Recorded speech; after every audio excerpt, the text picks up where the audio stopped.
Mother ko yan. Guess where I'm going with my mother?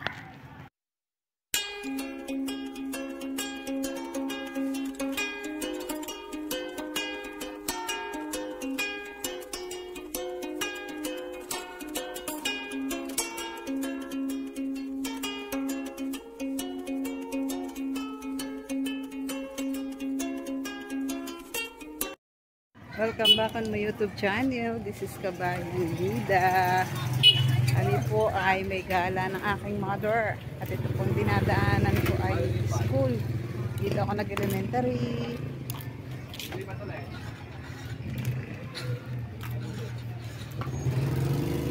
Dito ako pumasok ng elementary. Dati wala pang takot dito. Open na open. Doon lang sa harapan ang daanan. Ito wala pang karsada ito dati. Tapos itong part ng kanan ay school din, magkatabihan. Dati itong school na ito ay sakop nitong aming elementary school. Pero ibinigay ng elementary school itong kanan para gawing Sentex. Gawing Sentex yan. Ginawang Sentex School, Ayala ang may-ari. Lahat ng napasok dyan ay mga scholar. Mga scholar ang napasok dyan. At marami dyan mga estudyante na pili ang mga pumapasok dyan, yung mga magagaling ang utak. At meron na dyan mga nag-graduate ng college. Kasi nag-start siya nung ang anak ko ay kinder. Nag-apply ang anak ko pero hindi siya napili kasi hindi siya sa pag-exam noon. Hindi siya serious kaya bumagsak siya. Pero yung mga kabats niyang natanggap, mga tapos na rin ngayon. Tapos na ng college. Mga nagtatrabaho na ang iba nasa abroad na. Yan ang story ng Sentex. Pag-aari ng Ayala.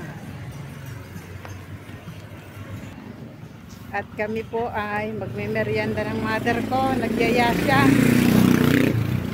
siyang magmerienda kami. At natripa na naman ang mag-Mickey gisado.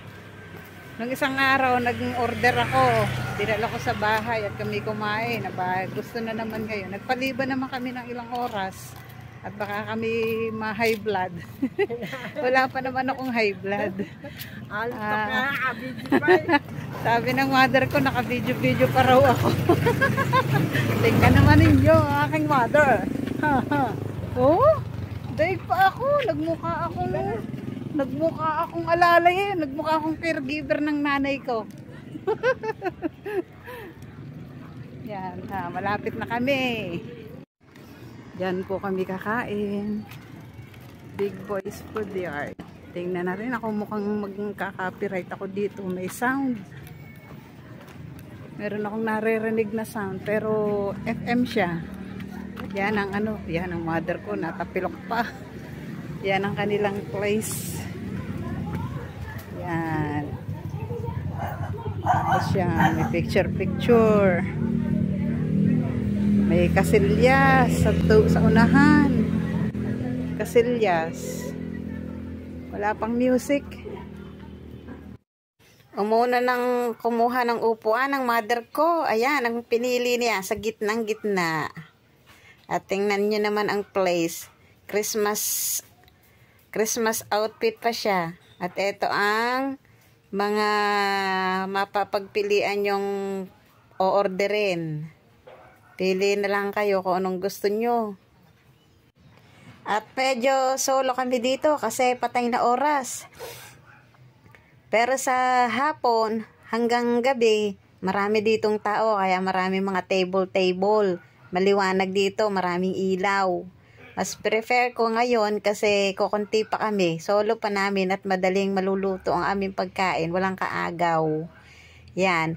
Diretso kayo dito sa gusto nyong pag-orderan. At kami ang pinili namin ay pansit at saka lomi. Kaya dito kami sa Amy's Lomi House. Yan. Nandiyan ang mga pagpipilian yung kakainin o orderin. O-order ka muna dito sa unahan. At yan, binigyan na kami ng number. At habang naghihintay kami ng aming order, nood muna sa mga display ng kanilang mga ino-offer na pagkain. At sa aming kanan ay mayroon ding malaking TV, kaya naka-off ang inyong kabayang Nida. Ino-off ko ang aking sound.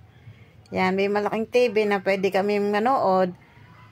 At mahaba-haba ang lugar na ito. Maraming mga occupy na tao. Pagka maraming tao dito, siksikan, nagdadagdag na ng table doon sa unahan. Sa gabi, marami ditong nakatambay, mga nagsisikain. Tsadya! Andito na ang order ni Kabayang Nida at ng aking mudra. Siyempre, itong una. Ang lalagyan ng toyo, lalagyan ng kalamansi. Yan ang kay Mother, Mickey Gisado. At syempre, may baon siyang tinapay. Kasi wala ditong tinapay. Nagdala sadya siya ng tinapay. Kaya pala may dalang bayong. Ay, may tinapay pala loob.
A few moments later.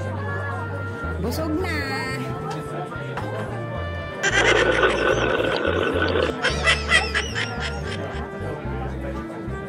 Okay lang ba sa inyo, Manang? Dito tayo nag-aakaw.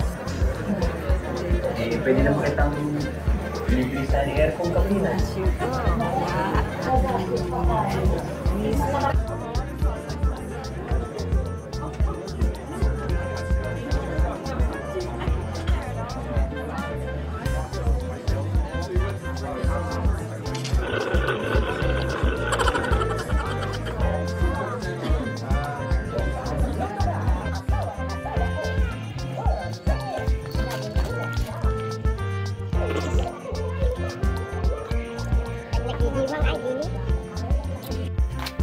Sabi ng mother ko, nabusog. Ayos na ayos. Yung merienda namin. Ayan ang mudra ko, nabusog daw. Subscribe, like, and share. Kabayang Nida. Thank you for watching. Wala, tatalo pa si Luana, masarap. Wala na rin tatalo kay Wanang.